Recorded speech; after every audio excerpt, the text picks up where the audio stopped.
Gledate Gorenjska poročila na GIF TV.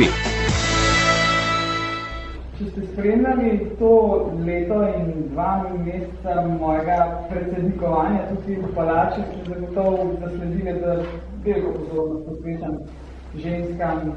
ženskim politikam, tudi organizaciji Združenih narodov, o tem govorim, kadar me lahko.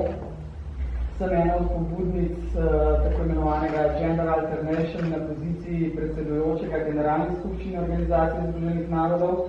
Drugo leto bo 79, odkar Organizacija Združenih narodov obstaja, in v sedanjih 78 jih je 74-krat generalno skupščino vodil moški in samo 4-krat ženska. Skratka, tudi Organizacija Združenih narodov more ne samo, da veliko govori o ženskih politikah, feminizmu, feministični politiki, se nam je parim damam zdelo prav, da jih uprizorimo, da sami niso ravno nego svetu vzor. Tako da upam, da bomo s tem predlogom prodrli naprej. Nas podpira tudi kar nekaj moških, kar je zelo v redu. Kar se Slovenije tiče, lansko leto, super volilno leto, oziroma ne leto 22, mislim že 2024, ko je vendarle na 3 pozicijah pristala ženska, kar v zgodovini Slovenije nikoli ni, in sicer na mestu zunanje ministrice, na mestu predsednice državnega zbora in prvič v zgodovini na mestu predsednice republike. Jaz upam, da bomo imeli lahko nek vzor dekletam, ženskam, ženam, ki prihajajo za nami, da bodo zbrali dovolj poguma, se odločili tudi za pot v politiko. Vse nekaj časa že orjejo to poslanke, številne ministrice, ne nazadnje županje, eno imamo danes tudi med nami, tudi redka dobrina med župani oziroma županjem slovenskih občin. Zakaj je pravzaprav tako zelo pomembno, da smo ženske prisotne v družbenem in političnem življenju, strokovnem, znanstvenem, gospodarskem? Malo drugače razmišljamo, ne? In tak yin in yang je. In jaz vedno pravim, da je vsaka družba, vsaka država zelo nespametna, če zanemari polovico svojega potenciala. To namreč ženske predstavljamo, to je dejstvo. V Organizaciji Združenih narodov so žal izračunali, da če bomo pustili tako, kot je, vse nekaj smo že naredili kvote za kotirajoče delniške družbe, to je eno pravilo Evropske unije, kvote na volitvah po principu zadrge, Romana bo vedno več povedati, kako se ženske daje še vedno na neizvoljiva mesta, ne, čeprav pravilo obstaja. Ampak korak po koraku, če pa nič ne bomo naredili, so pa v Organizaciji Združenih narodov izračunali, da bomo naredili še 140 let, da bomo vsak približni enakopravne z moškimi. Zdaj, morda še pojasnilo, velikokrat slišite morda enakost, enakopravnost, gender equity, gender equality. To sta 2 termina. Razliko med tema dvema morda najbolje lahko ponazorim z enim stavkom. Gender equality, torej enakost, je takrat, kadar vsem damo en par čevljev. Če pa želimo poštenost oziroma enakopravnost, moramo pa dati takšen par čevljev posamezniku za njegovo številko nogo. In ravno tako je potrebno pri ženskah včasih malo prilagoditi vse skupaj. Velikokrat, predvsem od kakšnih moških šovinistov, slišam, ja, pa pejte kopati v rudnik, ne, saj imate mišic. Jaz tukaj imam tudi en izraz, katerim lahko ponazorim, da ne govorimo o istosti. Ne. Ja, nimamo takšnih mišic kot moški, zagotovo imamo pa take možgane in sposobnosti za marsikaj drugega, če že v rudnik, pa tudi tam je kakšna zmoga, če smo čisto iskreni. Skratka, na vsaki od nas je, da o tem govorimo, da nismo tiho, da spodbujamo tiste, ki prihajajo za nami, da se odločajo, da so pogumne. Veliko je na starših, na mamah in očetih, da spodbujajo svoje hčere pri njihovih sanjah, ne pri sanjah mame in očeta. Velikokrat, ko se pogovarjam, zdaj že tudi drugo leto hodim na inženirko leta, recimo, pogovarjam z inženirkami, če bo tako zelo proti, da vem, jaz med strojni inženirja ali pa med elektroinženirje. Ampak na koncu sem ga vendar prepričala, da si to iz srca želim in evo, tudi v teh poklicih, ki so bili izrazito moški poklici, imamo danes izjemno sposobne ženske. Vi ste letošnji cvetober izbora za Slovenko leta. Jaz že vnaprej, čisto vsaki med vami, čestitam za vse, kar ste naredili v letu 2023 in v letih prej tega privilegija, da ste med Slovenkami leta zagotovo niste pridobili in si zaslužili samo z enim letom, ampak je to karijera, ki traja zelo dolgo pri nekaterih, pri naših malo manj, ampak vseeno, eno leto ni dovolj, da pokažemo, da znamo in zmoremo. Skratka, iskrene čestitke, 35-tič je letos, Melita, če sem si prav zapomnila, tudi evo ena okrogla obletnica. Jaz upam, da bo tvoja revija zdržala ta tempo vsako leto, ker če nič drugega, takšne akcije prinesejo neko vidnost, taj par dni okrog tega se malo govori o nas damah, vmes pa same, zavihati rokave, nabrusiti jezike. Za Tanja Korbarina, veste, Igor, da Tanja Korbarina znana hrvaška novinarka in so ji rekli, da nima dlake na jeziku, in sicer zakaj? Zato, ker redno depilira ustno botlino. To je tisto, kar ženske moramo početi, bistveno bolj uglajene smo v govoru, vsaj večina nas. In ta kultura dialoga je tisto, kar je meni izjemno blizu in pri srcu. Mene ne boste slišali govoriti sovražno, žaljivo, znam reči bob, ampak nikoli na žaljiv način. In mislim, da je to bolj v ženski duši kot v moški. Če pogledamo samo slovensko politiko, kaj ne reči, preveč testosterona je v tem okolju, moramo tudi malo naše energije zraven. Skratka, hvala še enkrat. Hvala, ker ste se odvali po vabilu. Letos bomo naredili še nekaj novega, se mi zdi prav.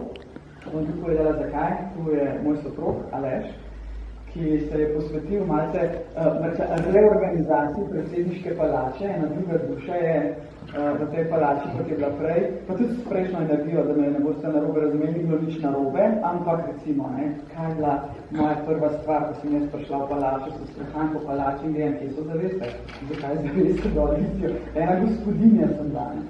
Potem je Aleš prišel in rekel, te slike pa napašajo. Privilegij visokih državnih institucij je ta, da si lahko od državnih muzejev izposodimo vse, kar je na razpolago v depojih. Aleš nam bo danes razložil, ko vas bo peljal čez palačo, kaj so tiste spremembe, ki so v glavnem Aleševo delo, moje so zavese. Skratka, letos smo se odločili, da vam ponudimo in tak 40-minuten ogled palače, da ne boste videli samo zlatega salona in stopnic, kjer se bomo slikali in kristalne dvorane, ampak vam bo Aleš pokazal še ostale protokolarne prostore. Ni jih veliko, majhna palača je skromna palača, ampak jaz tukaj neskončno uživam, ker imam eno energijo, tudi prostor sam, energijo, ki mi jo daje za moje delo. Upam, da boste tudi v ogledu palače uživali. Potem se pa vidimo na sami prireditvi v Cankarjevem domu. Še enkrat iskrena hvala.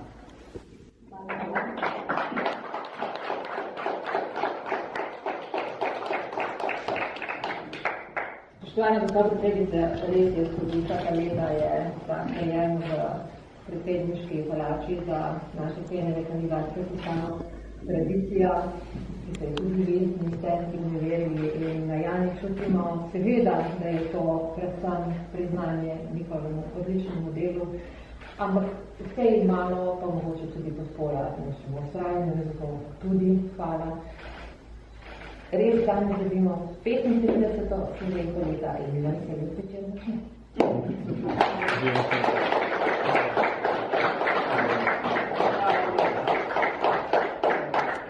Sem pa vedno vesela. In zadnja stvar, ki bomo pogledali tukaj, je pa to je pa zakladnica to je Zoisova pisarna miza. Dejansko Zoisova pisarna miza, ki je posodila Jana Valenčič, naslednica družine Naglas, ki je sodelovala na dražbi, ko so Zoisi pred drugo svetovno vojno razprodali svoje pohištvo na gradu Brno. In vsaka stvar, ki je tukaj gor, pove nekaj v Sloveniji. Zoisova je izjemno pomembno za razvoj znanosti in umetnosti praktično vsi temelji so bili postavljeni na njegovo stvar. Tem nazadnje je odprta njegova biografija s podobno. Vidite dva vzorca pod steklenimi zvonovi. Ti pa sta iz originalne Zoisove zbirke. Ona je imela tako pomembno mineraloško zbirko, da so zaradi nje ljudje prihajali v Ljubljano, da so si jo ogledali. Na nekoliko močevnem terenu. Odločitev za človeka 895 sprejeta, 1897, vsa Slovenija že narejena in je bil na začetku leta položen temeljnih kamen. Letnične niso tako zelo pomembne kot razmahne, kot ste videli. Potem sem naletel na dva problema. En je bil to, da je bil potreben teren, če pomeni, da je bilo treba temelje zelo dobro postaviti, kot pa drugi je bil, da se je postavljal na mesto nekdanje Emone, so mi potem še izkopavali. Skratka, začel so leta 1897 v začetku leta. Konec prihodnega leta je bilo podano prvo uporabno dovoljenje, v prvih 2 letih so imeli končno uporabno dovoljenje in so začeli paračo uporabno. Zelo sem počaščena, da sem bila ena izmed kandidatk za Slovenko leta in da je letos ravno meni pripadal tale naslov in naziv. Upam, da bom z njim spremenila še marsikaj na področju socialnega varstva in verjamem, da mi bo pri tem pomagalo ogromno ljudi, ogromno tistih, ki so me izglasovali. In s tem nazivom, ko sem slišala, ko je urednica pripovedovala o njem, sem dobila ponovno upanje, da lahko skupaj marsikaj spremenimo. V izjemno čast in ponos mi je bila nominacija za Slovenko leta 2023. Same izjemne ženske so bile nominiranke in lahko rečem, da sem izjemno ponosna, da sem bila lahko med njimi. Ta nominacija mi pomeni veliko priznanje za moje delo, za ves moj trud, ki sem ga vložila za to, da občino Črna spravimo nazaj na noge. In lahko rečem, da sem jo sprejela z veliko ponižnostjo in se zahvaljujem vsem, ki so glasovali zame, ker to pomeni, da cenijo moje delo.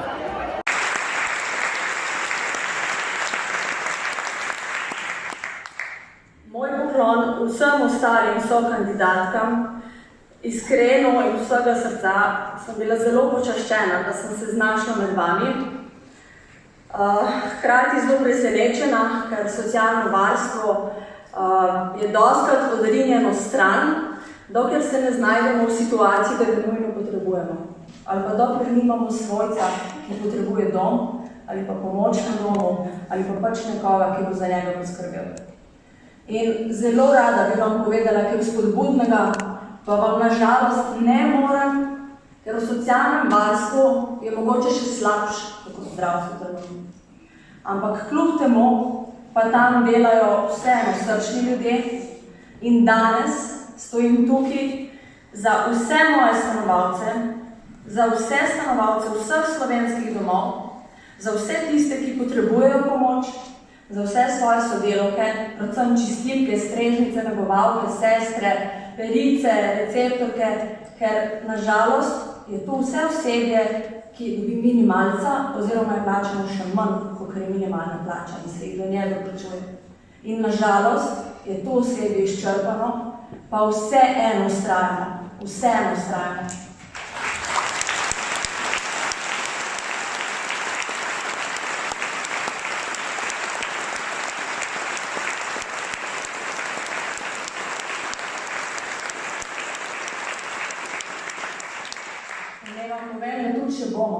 Ker dokler bom imela zadnji kanček energije, bom opozarjala na stvari, ki jih je treba urediti, ker čez 23 let bom uradno tudi sama starejša.